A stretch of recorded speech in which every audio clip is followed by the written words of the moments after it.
The biting winter wind howled like a wounded animal as Keegan Northcott stared out at the endless white expanse stretching beyond his ranch. 3 weeks had passed since the stagecoach that was meant to bring his mail-order bride had arrived empty of any such passenger. The letter from Katherine Jenkins had promised she'd arrive on the 15th of December, 1883, but that day had come and gone, leaving nothing but silence and mounting worry in its wake. Keegan pulled his worn letter from his pocket, the paper creased from countless readings.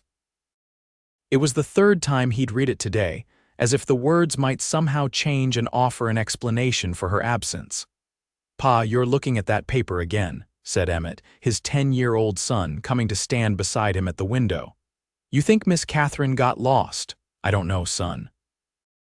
Keegan tucked the letter away and rested a hand on the boy's shoulder. "But I aim to find out." Salada, Colorado had seen its share of harsh winters, but this one seemed determined to break records. The snow had been falling for days, blanketing the mountain town in a thick white shroud that made travel nearly impossible. Still, Keegan couldn't shake the feeling that something was wrong. Katherine's letters had been so certain, so full of determination to make this journey from Boston to build a new life. "You can't go out in this," Martha Wilson protested when Keegan arrived at her boarding house to leave Emmett in her care. The older woman had been looking after the boy since Emmett's mother had died from fever 5 years earlier. "The pass is likely blocked, and the stagecoach driver said the tracks east are buried." "That's why I'm worried," Keegan said, adjusting his heavy coat. If she was on one of those stage coaches, Martha's face softened with understanding. "You've never even met this woman." "I've met her heart through her words," Keegan replied, thinking of the letters they'd exchanged over 6 months. "She's risked everything to come here." "I can't just sit and wonder." Emmett hugged his father tight. "Find her, Pa." "I will, son." Keegan tousled the boy's hair. "I promise." Within the hour, Keegan had his horse, Thunder, saddled and loaded with supplies. His friend Daniel Morgan, who ran the general store, had insisted on providing extra blankets and food. "You're a damned fool, Northcott," Daniel said, though there was admiration in his voice. "But I'd do the same if it was my Harriet out there." Keegan nodded his thanks, pulling his hat lower against the wind. "I'll follow the eastern route. If she left Boston when she said she did, she'd have been on one of the coaches caught in this storm." "If you're not back in 3 days, I'm sending Sheriff Hollister after you," Daniel warned. The journey began brutally. Keegan pushed eastward through snow that reached Thunder's knees in some places. The cold seeped through his layers, and the wind cut like knives against his exposed face. He camped the first night in a small cave, keeping a fire burning to ward off the chill, and set out again before dawn. By midday on the second day, he spotted the outline of a stagecoach, half buried in snow and tilted precariously where it had slid off the trail. His heart hammered as he urged Thunder forward, scanning for any sign of movement or life. "Hello," he called, his voice swallowed by the vastness. "Anyone there?" The coach was empty, its interior dusted with snow that had blown in through a broken window. But there were tracks leading away from it, multiple sets, suggesting the passengers had sought shelter elsewhere. Keegan followed the tracks, which had been partially filled in by fresh snow, making them difficult to discern. After nearly an hour, he spotted smoke rising thinly through the trees. Relief flooded through him as he approached what appeared to be an old trapper's cabin. He dismounted, tying Thunder to a pine tree, and approached cautiously. "Hello inside," he called. "I'm Keegan Northcott from Salada." The door creaked open, and a man with a graying beard peered out. "Thank the Lord," he said. "Another soul in this wilderness. Come in, come in." The cabin was small but warm, with a fire crackling in the hearth. 3 men and 2 women huddled around it, their faces lighting up at the sight of a new arrival. Keegan scanned them quickly, looking for a woman who might match the description Katherine had provided of herself: blonde hair, blue eyes, 22 years old. "I'm looking for someone," Keegan explained, removing his gloves. "A woman traveling to Salada." Katherine Jenkins. One of the women, a matronly figure in her 50s, nodded. She was with us on the coach, pretty girl but quiet. When we crashed, she helped tend to Jacob here. She gestured to a man with his arm in a makeshift sling. Where is she now? Keegan asked, dread building in his stomach. The older man who had opened the door spoke up.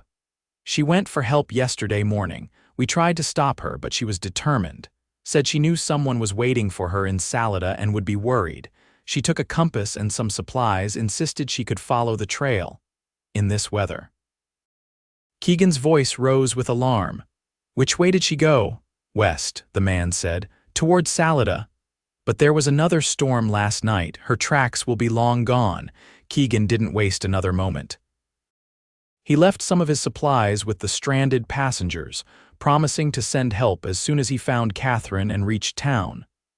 Then he was back on Thunder, pushing westward, his eyes desperately scanning the white landscape for any sign of movement.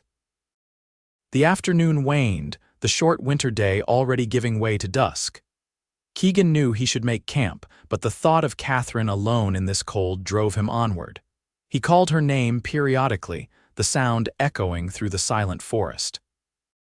It was almost dark when he saw it, a small dark shape against the endless white.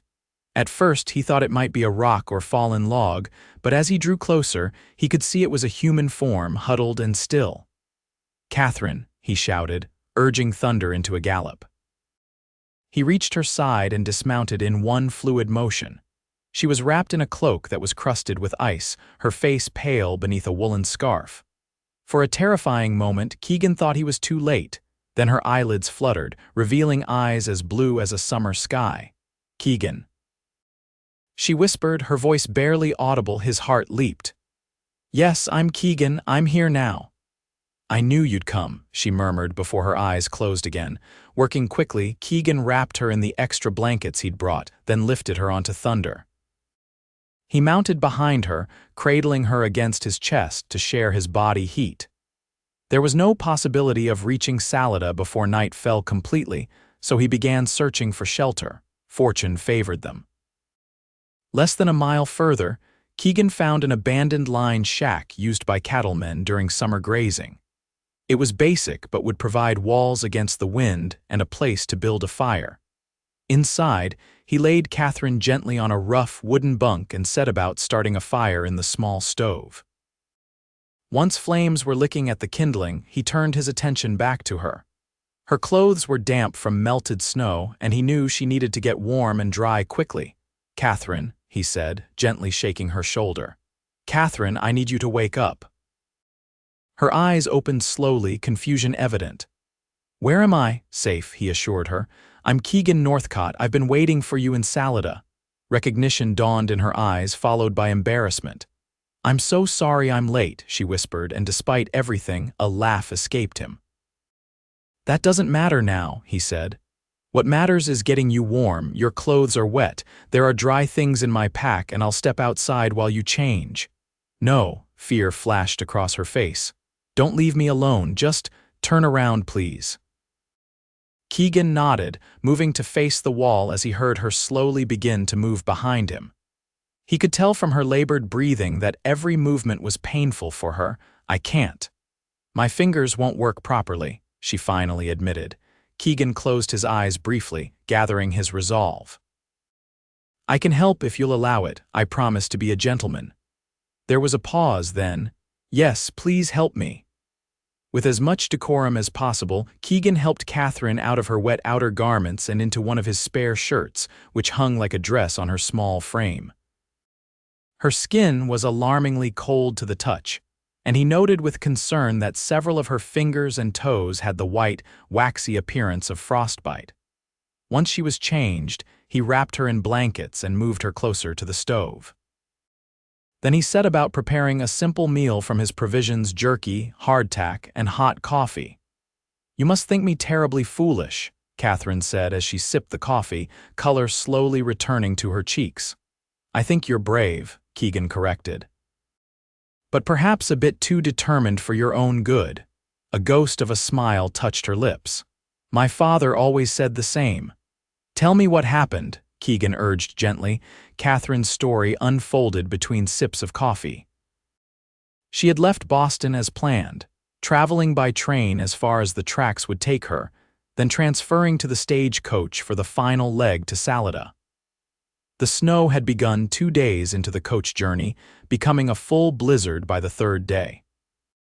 When the coach had slid off the trail and broken an axle, the passengers had found temporary shelter in the trapper's cabin. "But I couldn't stop thinking about you waiting, not knowing what had happened to me," she explained. "I thought I could make it to Salada on foot." The driver said it was less than 20 miles. "In good weather, maybe," Keegan said. "In this," he shook his head. "I realize that now," Katherine admitted. "I walked until I couldn't feel my feet anymore. Then I tried to find shelter, but everything looked the same, just endless white." Her voice faltered.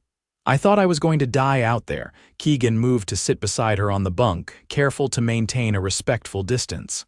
"I'm sorry I didn't come sooner." "How did you find me?" she asked. "I followed my heart," he said simply, then, embarrassed by the sentimentality of his words, added, "and tracked the stagecoach route." Katherine studied him, taking in his weathered face and earnest brown eyes. "You're exactly as I imagined from your letters."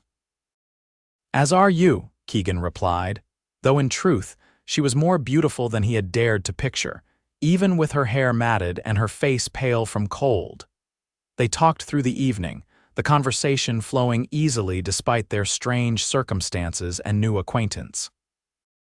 Katherine spoke of her life in Boston as a seamstress, the death of her parents from influenza that had left her alone in the world, and her decision to answer Keegan's advertisement for a bride. Keegan, in turn, shared stories of his ranch of Emmett and of his hopes for their future together should she still want that after her ordeal.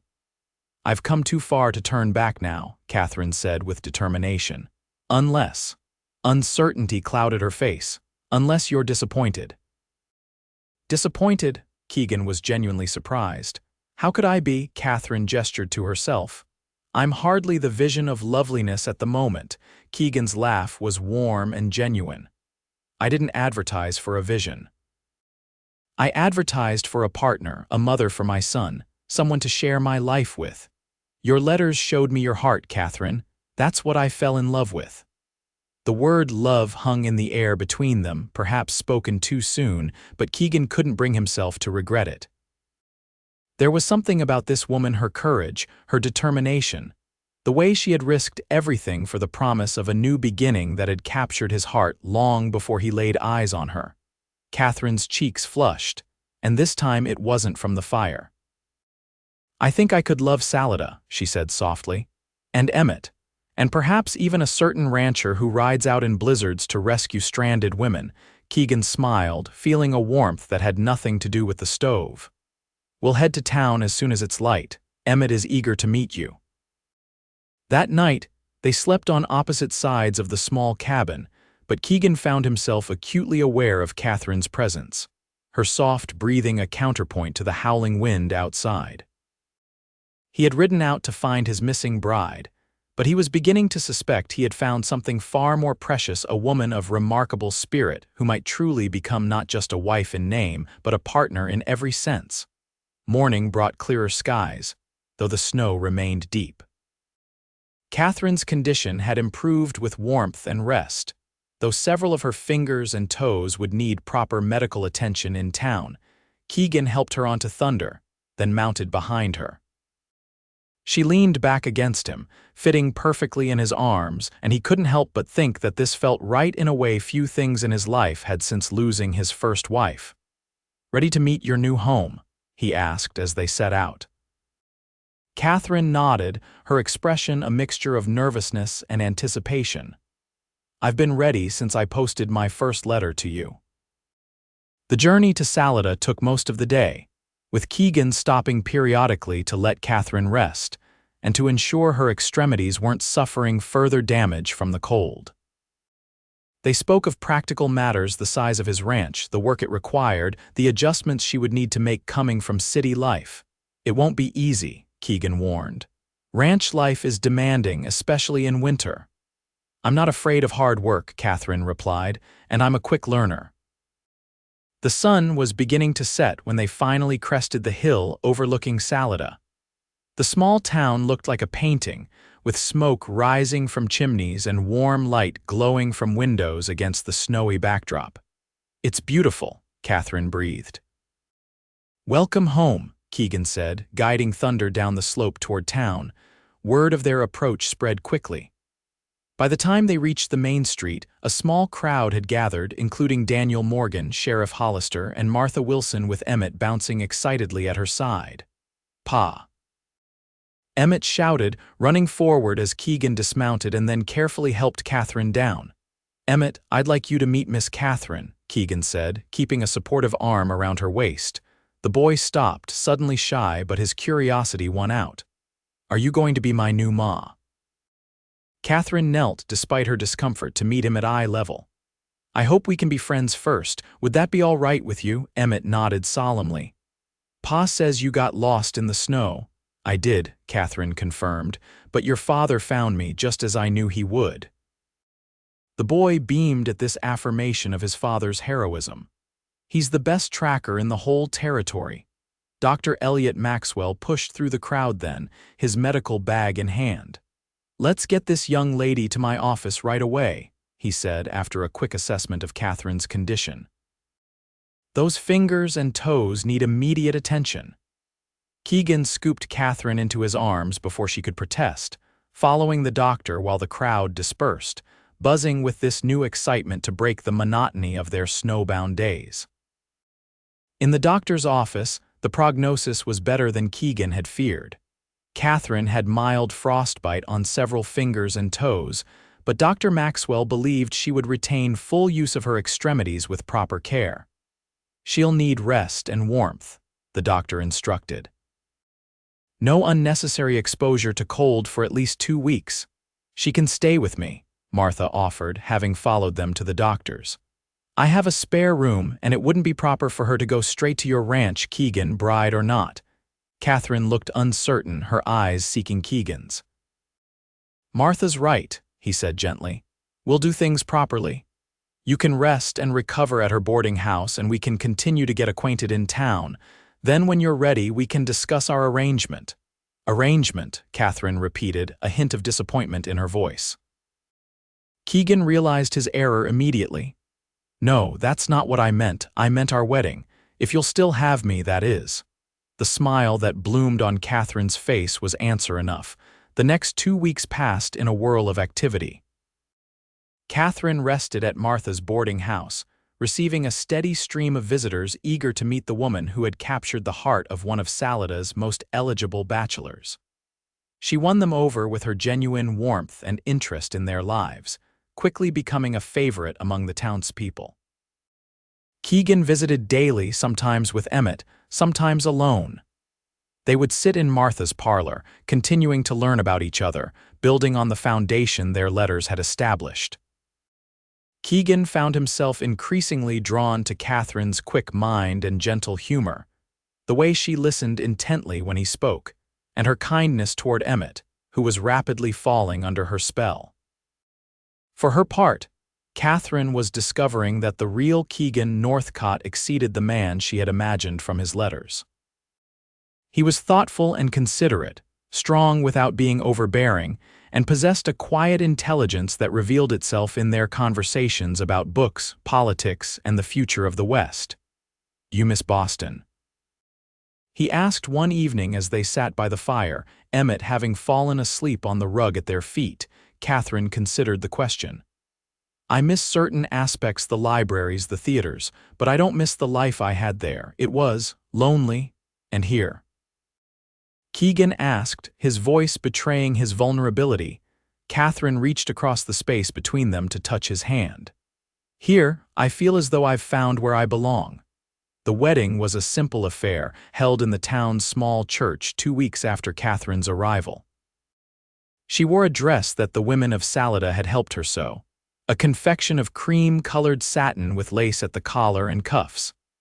Keegan, in his best suit, could hardly believe his good fortune as he watched her walk toward him on Daniel Morgan's arm. Emmett stood proudly as his father's best man, holding the ring with such care that several of the women in attendance dabbed at their eyes at the sight. When the Reverend Mills pronounced them man and wife, Keegan kissed his bride with a tenderness that spoke of his promise to cherish her always. The celebration afterward at the town hall was jubilant, with music, dancing, and enough food to feed twice the population of Salada. Katherine danced not only with her new husband but with many of the townsmen, including Sheriff Hollister, who declared that Keegan had found himself a right angel. Not an angel, Keegan corrected, pulling Katherine back into his arms. A partner. As the evening drew to a close, Keegan, Katherine, and Emmett prepared to make the journey to their ranch, which had been kept in order by Keegan's ranch hand, Miguel Diaz, during his absence. The snow had receded enough to make travel safer, though still challenging. "Are you ready for this?" Keegan asked as he helped Katherine into the wagon. She nodded, her eyes bright with anticipation. "I've been ready since the day I decided to answer your advertisement." The ranch house came into view as they rounded the final bend in the road. It was a solid structure, built by Keegan's own hands when he had first claimed the land 10 years earlier. It wasn't large or fancy, but it was well constructed and warm, with a wide porch that wrapped around two sides. "It's perfect," Katherine breathed. Emmett bounded out of the wagon as soon as it stopped, eager to check on his pet rabbit and to show Katherine his room. Keegan helped his bride down, then, to her surprise, swept her into his arms. "I believe it's traditional to carry you over the threshold," he said, his eyes twinkling. Inside, the house was simple but comfortable, with a large main room that served as both kitchen and living area and 3 bedrooms off a short hallway.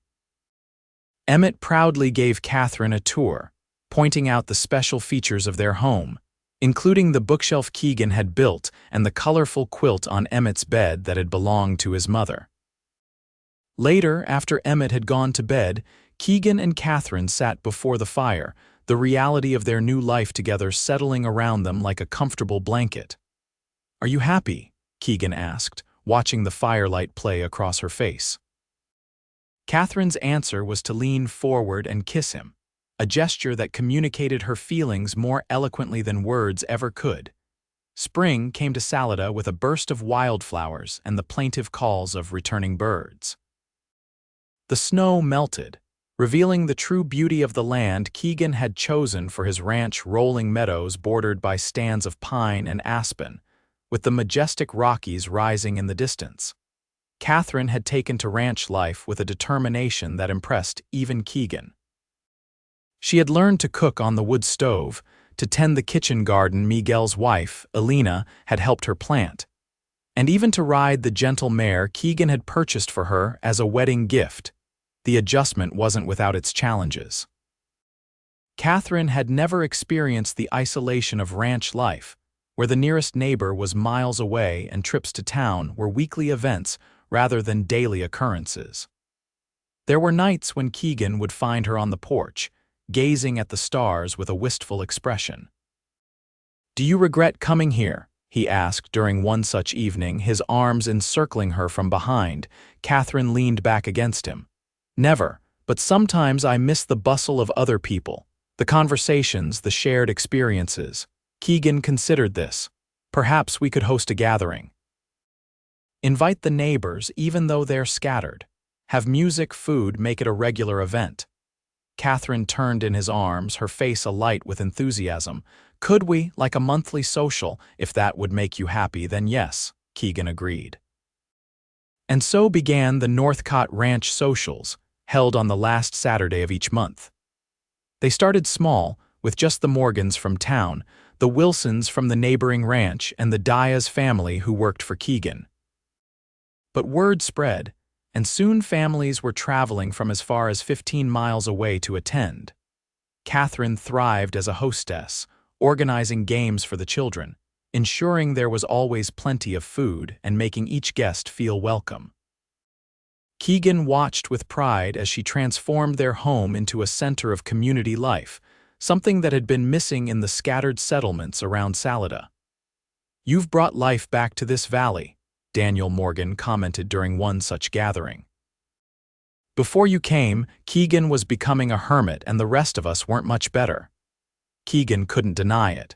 Since losing his first wife, he had withdrawn into himself, focusing solely on raising Emmett and maintaining the ranch.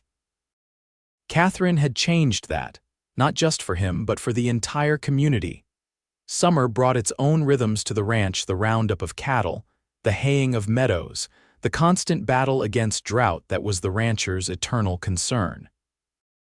Katherine worked alongside Keegan when she could, learning the business of cattle ranching with the same determination she had applied to household tasks. In July, as they celebrated their 6-month anniversary, Katherine had news that left Keegan speechless with joy. A baby. He repeated, his voice hoarse with emotion. Katherine nodded, her hands pressed against her still flat abdomen. Dr. Maxwell confirmed it yesterday when we were in town. He thinks it will be a winter baby, perhaps January. Keegan gathered her in his arms, overwhelmed by the blessing that had come into his life. Emmett will be thrilled to be a big brother, and you, Katherine asked, searching his face. Are you pleased? Pleased doesn't begin to describe it, Keegan said, kissing her with a passion that left no doubt of his happiness. Emmett indeed was ecstatic at the news, immediately beginning a list of names for his future sibling and peppering Katherine with questions about babies that had her alternately laughing and blushing. As Katherine's pregnancy progressed, Keegan found himself increasingly protective, insisting on hiring a young woman from town, Sarah Cooper, to help with the household chores and to keep Katherine company when he was working the far reaches of the ranch. I'm not an invalid, Katherine protested when he first suggested it. Women have been having babies since the beginning of time, many of them while working fields or tending other children. And I've been worrying about you since the day I found you in that snowdrift, Keegan countered. Please, Katherine, for my peace of mind if nothing else. She relented, and Sarah proved to be not just a help but a friend, alleviating some of the isolation Katherine had felt during her first months at the ranch. The summer socials continued, though now they were held outdoors under the cottonwoods that lined the creek running through the Northcott property. Katherine's condition became a source of excitement for the entire community, with women offering advice and hand-me-down baby clothes, and men slapping Keegan on the back in congratulations. You're a lucky man, Northcott, Sheriff Hollister observed during the August gathering. To think if that stagecoach hadn't been delayed if you hadn't ridden out to find her. I try not to think about that, Keegan admitted. The thought of her alone in that snow, the sheriff nodded in understanding. Some things are meant to be, I suppose. Like you two finding each other despite everything. As autumn painted the aspen groves gold and crimson, Katherine's body rounded with the growing child. Keegan found her more beautiful than ever, her face glowing with an inner light that captivated him. They prepared the third bedroom as a nursery, with Keegan crafting a cradle from aspen wood and Katherine sewing tiny garments in the evenings as they sat by the fire. Emmett contributed by carving small wooden animals for the baby, his young face serious with concentration as he worked. Do you think it's a boy or a girl? He asked one night as Katherine guided his hands in smoothing the rough edges of a wooden horse. I don't know, Katherine answered honestly. What would you prefer? Emmett considered the question with the gravity of his 10 years. A brother would be fun for playing and fishing, but a sister might be nice too, someone to take care of. Katherine hugged him, touched by his thoughtfulness. You'll be a wonderful big brother either way. As winter approached, Keegan became increasingly anxious about Katherine's condition and the isolation of their ranch. The previous winter's blizzards were fresh in his mind, and the thought of Katherine needing medical attention during a storm filled him with dread. Perhaps you should stay in town with Martha for the last month, he suggested one evening. Katherine shook her head firmly. My place is here with you and Emmett. We've prepared for winter, have plenty of supplies, and Miguel and Alina are staying in the line shack just a mile away. I won't leave our home. Keegan knew better than to argue when Katherine had that particular tone in her voice. Instead, he focused on ensuring the ranch was as prepared as possible, extra firewood stacked on the porch, the root cellar filled with preserved vegetables, and a sleigh ready for emergency travel to town if needed. December arrived with surprising mildness, as if nature was apologizing for the previous year's harshness. The snow was light, the temperatures moderate, and travel to town remained possible. Katherine continued to host the monthly social, though now it was held indoors, with the ranch house filled to bursting with neighbors, music, and laughter. Christmas was a special celebration, with Emmett beside himself with excitement over both the holiday and the imminent arrival of his sibling. Keegan and Katherine had exchanged gifts privately the night before a new hunting rifle for him, crafted by the blacksmith in Salada. And for her, a silver locket containing a tiny portrait of Emmett that Keegan had commissioned from a traveling photographer. "It's perfect," Katherine said, tears in her eyes as she opened it. "And when the baby comes, we can add another portrait to the other side." "I have something else for you," Keegan said, reaching into his pocket. He pulled out a small pouch and poured its contents into her palm, a simple gold ring set with a small sapphire. "I know we're already married, but you never had a proper engagement ring. The stone reminded me of your eyes." Katherine was speechless, holding the ring as if it were the most precious thing she had ever seen. "It's beautiful," she finally whispered. "But how? When?" "I've been saving since before you arrived," Keegan admitted. "I wanted to give you something special, something that was just for you, not for your role as wife or mother." Katherine slipped the ring onto her finger, where it nestled alongside her plain gold wedding band. "I love you, Keegan Northcott," she said, her voice full of emotion. "More than I ever thought possible." "And I love you," he replied, drawing her as close as her rounded belly would allow. "Every day more than the day before." New Year's Day, 1884, dawned bright and clear, with sunlight sparkling off the snow-covered landscape. Katherine had been restless throughout the night, and by morning it was clear that the baby was on its way. Keegan sent Emmett to fetch Alina from the line shack while he helped Katherine prepare for the birth. They had planned for this moment, with clean linens ready and hot water heating on the stove. "Are you afraid?" Keegan asked as he arranged pillows to make her more comfortable. Katherine shook her head, though her face was pale. "No, women have been doing this forever, remember." "I remember," Keegan said, kissing her forehead. "And none braver than you." Alina arrived, bringing with her the confidence of a woman who had assisted at dozens of births, including her own 5 children. She shooed Keegan from the bedroom with firm instructions to keep water heating and Emmett occupied. The hours passed with agonizing slowness for Keegan. He paced the main room, checking periodically on the water, answering Emmett's increasingly anxious questions as best he could. From the bedroom, he could hear Katherine's occasional cries, muffled as if she were trying to spare him worry. It was mid-afternoon when Alina emerged, her face wreathed in smiles. "Congratulations, Senor Keegan, you have a son." Keegan rushed into the bedroom to find Katherine propped up on pillows, her face exhausted but radiant, holding a tiny bundle wrapped in a soft blanket.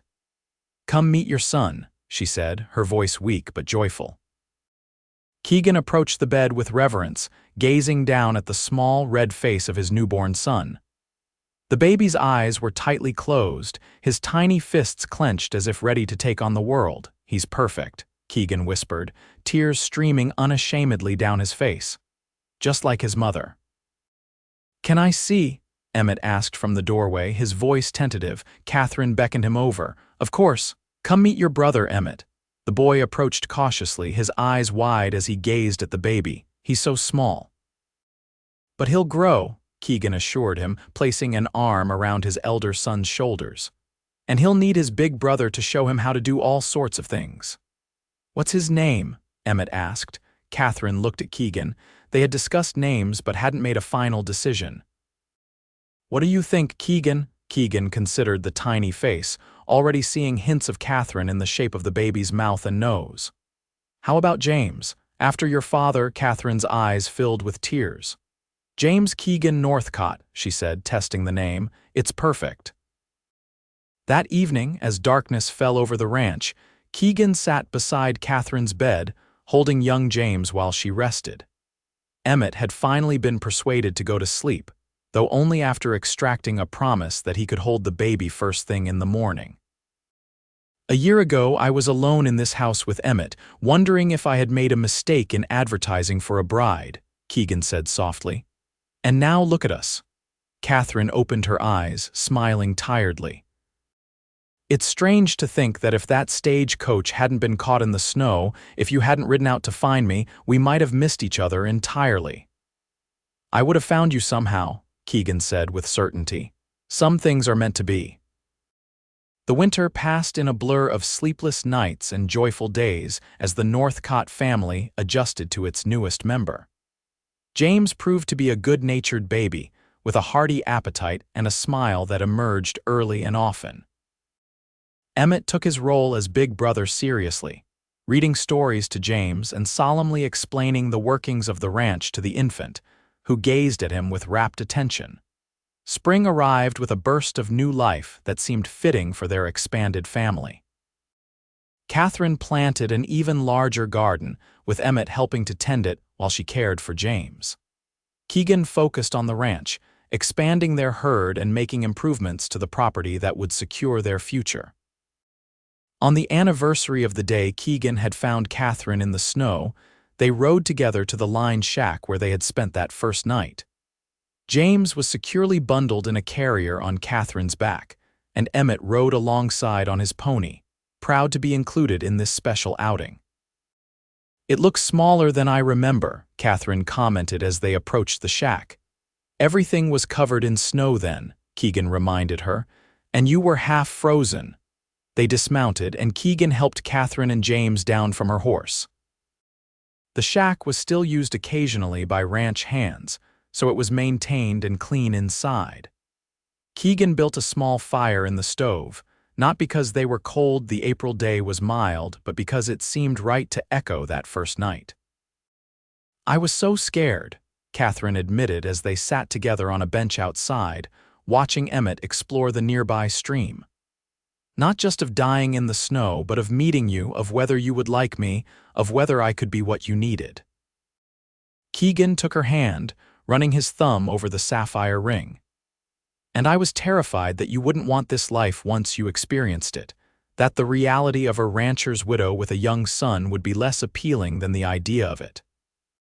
We were both worried over nothing, Katherine said, adjusting James as he stirred against her chest. Though I still can't believe you rode out in that blizzard to find me. I'd do it again in a heartbeat, Keegan said simply. That ride brought me to you, and you brought everything good into my life. As the sun began to set, casting long shadows across the meadow, Keegan thought about the journey that had brought them to this moment, a desperate advertisement, letters exchanged across half a continent, a delayed stagecoach, a perilous rescue, and finally, a family built on love and determination. We should head back, he said reluctantly. It'll be dark soon. Katherine nodded, but her eyes were dreamy. Let's do this every year, she suggested. Come back here to remember where our story really began. I'd like that, Keegan agreed, helping her to her feet. Though our story is just beginning, Katherine, we have a lifetime of chapters ahead. As they mounted their horses for the ride home, with Emmett chattering excitedly about the fish he had seen and James sleeping contentedly against his mother's chest, Keegan felt a profound sense of gratitude. The mail-order bride who never came had instead become the wife he had found, the mother of his children and the heart of his home. And as they rode toward the ranch, silhouetted against the setting sun, Keegan knew with absolute certainty that no matter what challenges lay ahead, they would face them together, the rancher and the woman he had found stranded in the snow, bound not by a contract or arrangement, but by the deepest love either had ever known. 5 years passed, bringing changes to the Northcott ranch and family. The cattle operation had prospered under Keegan's careful management, allowing them to add 2 more bedrooms to the house and hire additional ranch hands. Katherine's monthly socials had evolved into a community tradition, sometimes drawing folks from as far as Denver who had heard about the warm hospitality of the Northcott Ranch. James had grown into an active 5-year-old with his mother's blue eyes and his father's determined chin. He followed Emmett everywhere, idolizing his older brother who was now 15 and already showing promise as a skilled rancher in his own right. The family had expanded again with the birth of their daughter, Charlotte, who at 3 was a whirlwind of energy and curiosity. Katherine often joked that keeping up with Charlotte was more exhausting than managing the entire household. It was during a crisp October evening, as the family gathered around the dinner table, that Katherine made an announcement that brought their journey full circle. "I received a letter today," she said, her eyes twinkling with excitement, "from a young woman in Philadelphia. She's answered the advertisement Martha placed in the Eastern papers." Keegan looked up from his plate, surprised. "Advertisement for help with the school," Katherine explained. "Remember, we discussed finding a qualified teacher to assist with the children's education." The community school had been Katherine's project for the past 2 years. What had started as informal lessons for the ranch children had grown into a proper school, housed in a small building Keegan and the neighboring ranchers had constructed near the crossroads. Katherine taught 3 days a week, sharing duties with 2 other women from nearby ranches. "Ah, yes," Keegan nodded. "And this woman is interested. Her name is Rebecca Armstrong. She's 24, educated at a women's college in Boston and seeking adventure in the West." Katherine's eyes danced with amusement. "Sounds familiar, doesn't it?" Keegan smiled, understanding the parallel. "Is she coming then?" "She's agreed to a 6-month trial period starting after Christmas. I've written back with details about the stagecoach route." Katherine paused significantly. "I specifically mentioned that if there's any delay or problem, someone will come looking for her." "I volunteer," Emmett said immediately, causing the adults to laugh. "You're still too young to go riding off into blizzards, son," Keegan said, though he noted with a touch of melancholy that it wouldn't be long before Emmett was a man, capable of such journeys. Later that evening, after the children were in bed, Keegan and Katherine sat on the porch swing that had been his gift to her on their 3rd anniversary. The night was cool but not cold, with stars scattered like diamond dust across the vast Colorado sky. "Do you ever think about how different our lives might have been?" Katherine asked softly.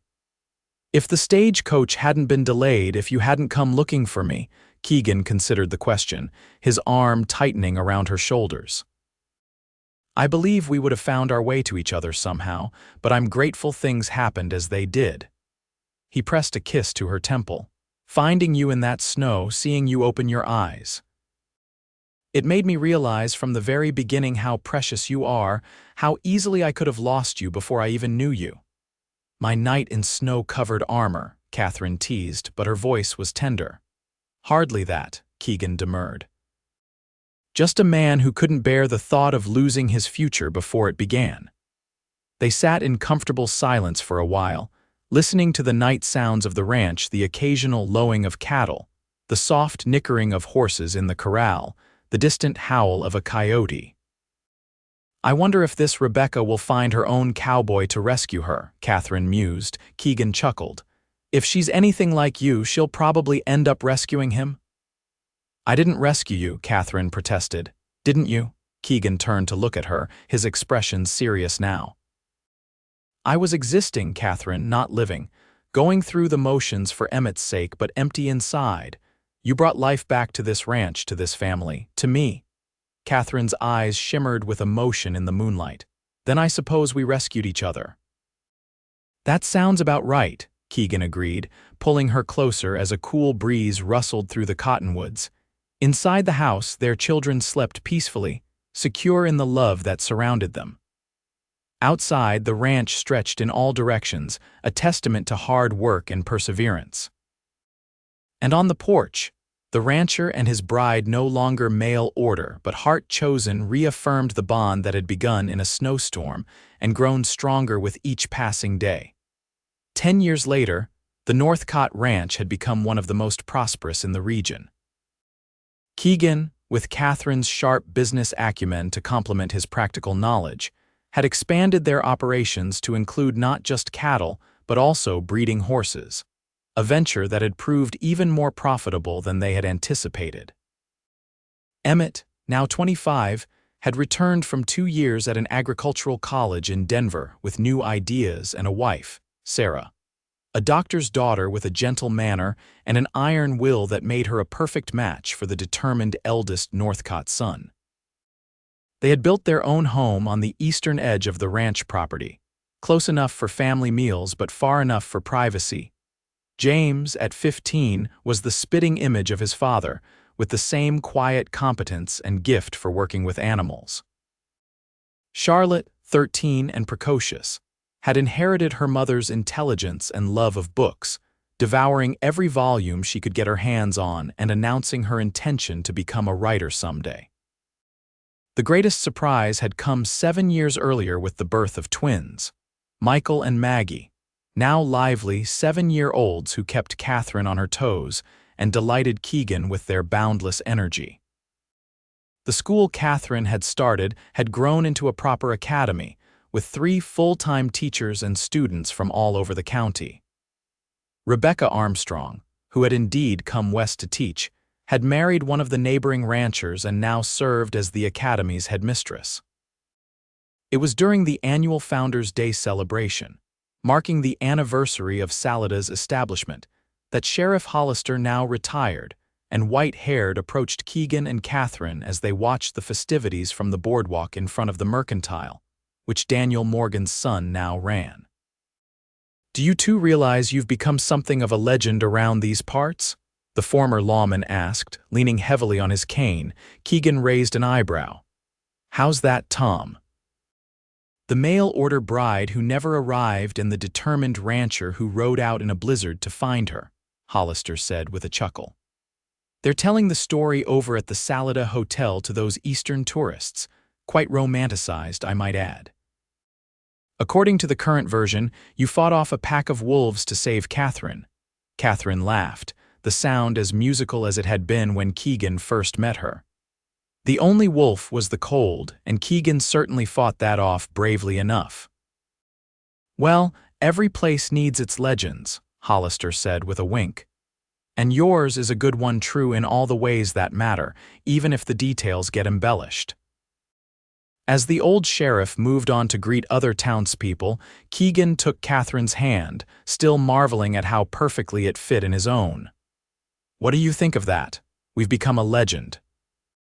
Katherine's eyes, still vibrantly blue though fine lines now crinkled at their corners when she smiled, met his. "I think the real story is better than any legend. It has more heart." "And a better ending," Keegan added, "or rather not an ending at all but a continuing story." That evening, as had become their tradition, they rode out to the line shack where they had spent that first night together. Over the years, the shack had been maintained and improved, with a proper bed replacing the rough bunk, curtains at the windows, and a small porch added to the front. It had become their special retreat, a place to reconnect and remember. 20 years, Katherine marveled as they sat on the porch, watching the sunset paint the mountains gold and crimson. "Sometimes it feels like yesterday that you found me in the snow, and other times it seems like we've always been together." Keegan nodded, understanding exactly what she meant. "I can hardly remember my life before you, and yet I remember every detail of finding you, of bringing you here, of those first days together." Katherine leaned against him, her head finding its familiar place on his shoulder. "Do you have any regrets?" "About answering my letter, about bringing a stranger to be your wife, not a single one," Keegan replied without hesitation. "Though you weren't a stranger, not really. Your letters showed me your heart long before I saw your face." "We were fortunate," Katherine said thoughtfully. "Not all such arrangements work out so well." "It wasn't fortune," Keegan disagreed gently. "It was choice. Every day, every year, we chose each other, chose our family, chose this life together. That's what made it work. Katherine smiled, recognizing the truth in his words. And I would choose you again, Keegan Northcott, in any lifetime, in any circumstance. As would I, Katherine Jenkins Northcott. He kissed her then, a kiss that held 20 years of shared joys and sorrows, triumphs and challenges, and above all, enduring love. As darkness fell and the first stars appeared, they went inside the cabin, lighting the lamps and building a fire in the small stove. They would spend the night here, as they did each year on this special anniversary, remembering where their journey began and celebrating how far they had come. In the morning, they would return to the main ranch house where their children and now grandchildren, thanks to Emmett and Sarah, would be waiting. There would be chores to do, decisions to make, the everyday business of running a successful ranch and raising a family. But for tonight, it was just the two of them, the rancher and his bride. No longer mail order but heart-chosen, their story not a legend but a testament to the power of love to triumph over distance, circumstance, and even the fiercest winter storm. As Keegan pulled Katherine into his arms beside the fire, he remembered the desperate hope that had driven him to ride out in search of the woman, whose letters had captured his heart. He had found her then, half frozen but fighting, and in the years since, they had built a life together that exceeded his wildest dreams. "I love you," he whispered against her hair, words that had been said countless times but never lost their power. "And I love you," she replied, the promise as fresh as it had been when first spoken in this very cabin a lifetime ago. Outside, the Colorado night wrapped around the small cabin, stars wheeling overhead in their eternal dance. Inside, the rancher and his bride, found in a snowstorm but chosen for a lifetime, held each other close, their love a beacon that had guided them through 20 years and would light their way for all the years to come.